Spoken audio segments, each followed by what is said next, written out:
Semoga yang subscribe diberikan rezeki melimpah.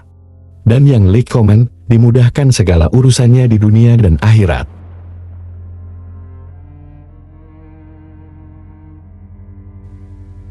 Di sebuah desa terpencil di Jawa Tengah, terdapat kisah kelam yang hanya dibicarakan dengan bisik-bisik di kalangan penduduk setempat.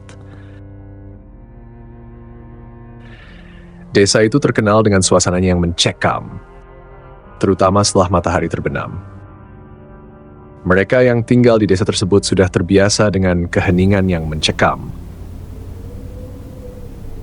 Angin malam yang dingin, dan bayangan-bayangan gelap yang seolah mengintai dari balik pepohonan. Di antara semua kisah yang beredar, yang paling menakutkan adalah tentang pesugihan di sebuah gua keramat yang tersembunyi jauh di dalam hutan.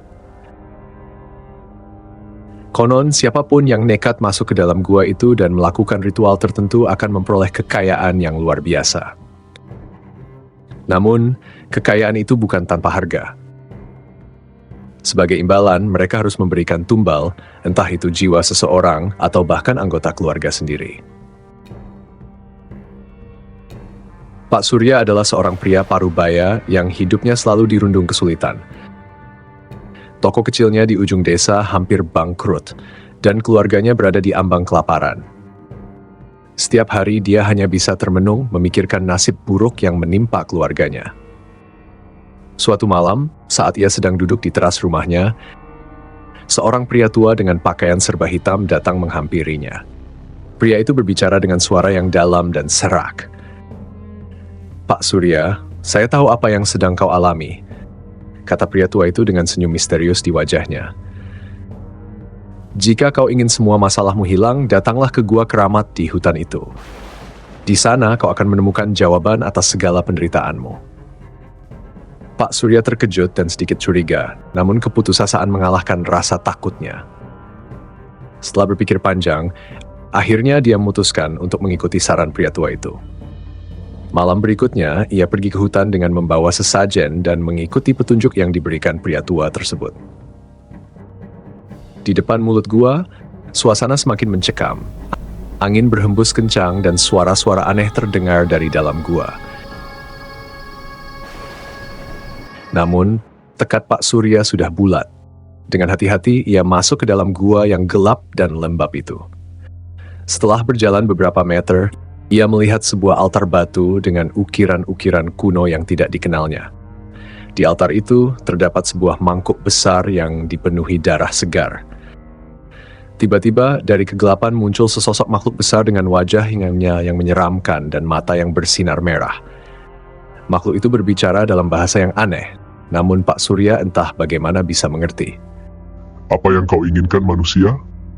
tanya makhluk itu dengan suara yang menggema di seluruh gua. "Saya ingin kekayaan. Saya ingin semua masalah saya selesai," jawab Pak Surya dengan suara gemetar. Makhluk itu tertawa pelan. "Kekayaan memang bisa menjadi milikmu. "Kau harus memberikan tumbal setiap tahun. Jika tidak, maka aku akan mengambil nyawamu dan seluruh keluargamu." Dengan rasa takut namun juga serakah, Pak Surya menyetujui perjanjian itu. Setelah menyelesaikan ritual, ia pulang dengan perasaan lega, namun juga dihantui oleh konsekuensi dari perjanjiannya. Tak lama setelah perjanjian itu, hidup Pak Surya berubah drastis. Toko kecilnya tiba-tiba ramai pembeli dan kekayaannya bertambah setiap hari. Ia mampu membeli tanah yang luas, membangun rumah besar, dan hidup dalam kemewahan.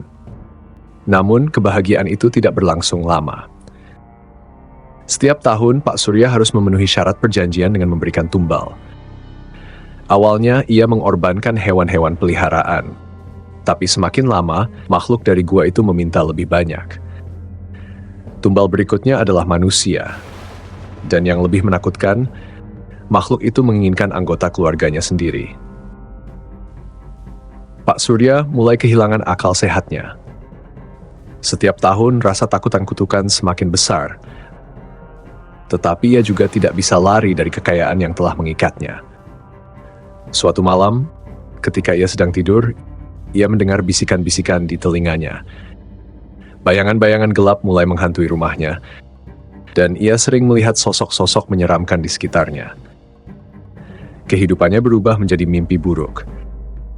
Istri dan anak-anaknya mulai sakit-sakitan dan meninggal satu persatu. Pak Surya hanya bisa menangis dan meratapi nasibnya. Namun ia tidak bisa melarikan diri dari perjanjian yang telah ia buat. Tahun demi tahun berlalu, dan akhirnya tiba waktunya untuk memberikan tumbal terakhir. Kali ini makhluk itu meminta nyawa Pak Surya sendiri. Ia mencoba melarikan diri, namun kemanapun ia pergi, bayangan gelap selalu mengikutinya. Di malam terakhir hidupnya, Pak Surya kembali ke gua itu berharap bisa membatalkan perjanjian. Namun makhluk itu sudah menunggunya. Dengan tawa yang menakutkan, makhluk itu merenggut nyawa Pak Surya. Jeritannya menggema di seluruh hutan, namun tidak ada yang mendengarnya. Keesokan harinya, tubuh Pak Surya ditemukan tak bernyawa di dalam gua, dengan wajah penuh ketakutan. Setelah kematian Pak Surya, desa itu kembali tenang. Namun, kisah tentang pesugihan di gua keramat itu tetap hidup dalam bisik-bisik para penduduk. Mereka yang mendengar kisah ini tahu bahwa kekayaan yang diperoleh melalui pesugihan bukanlah berkah, melainkan kutukan yang akan membawa kehancuran bagi siapapun yang berani mencobanya.